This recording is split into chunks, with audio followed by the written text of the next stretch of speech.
Hello అండి. గోమాత అంటేనే దైవ స్వరూపం. ఆ గోమాత పేడని సాక్షాత్తు గౌరమ్మలతో పోల్చి ఈ పండుగ నెలలోనే నెల రోజు గొబ్బెమ్మలుగా ముగ్గుల్లో పెట్టుకుంటారండి. అలాగే ఆవు పేడతోనే పిడకలు వేస్తారు.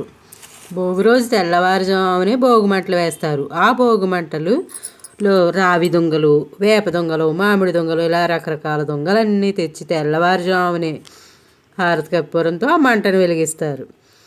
ఆ మంటలలో భోగి పిడకలు కూడా ఆ మంటల్లోనే వేస్తాం కదండి.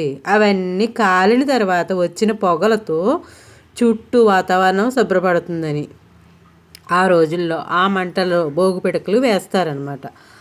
అవి కాలిన తర్వాత ఆ భస్మాన్ని నుదుటిని విభూదిగా కూడా పెట్టుకుంటారండి.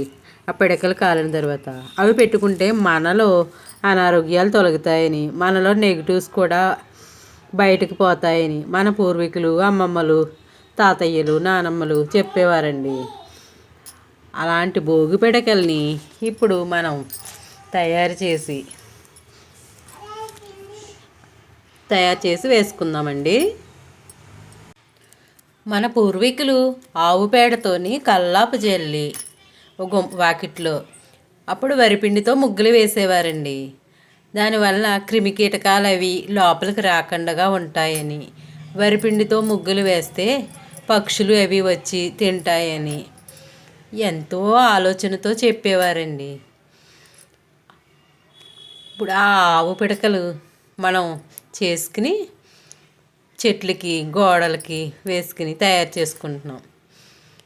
ఇది మంటలో వేస్తే అవి కాలి ఆ స్మెల్కి మనకు వాతావరణంలో ఉన్న వైబ్రేషన్స్ అన్నీ కూడా మనకు వరకు రాకుండా అరికడతాయండి.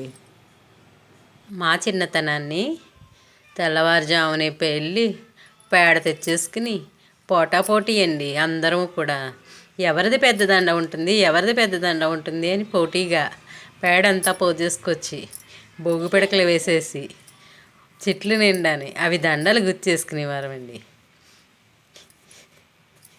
ఇప్పుడు అంతంత దండలు పిల్లలు ఎక్కడ మోస్తారండి. Bye friends.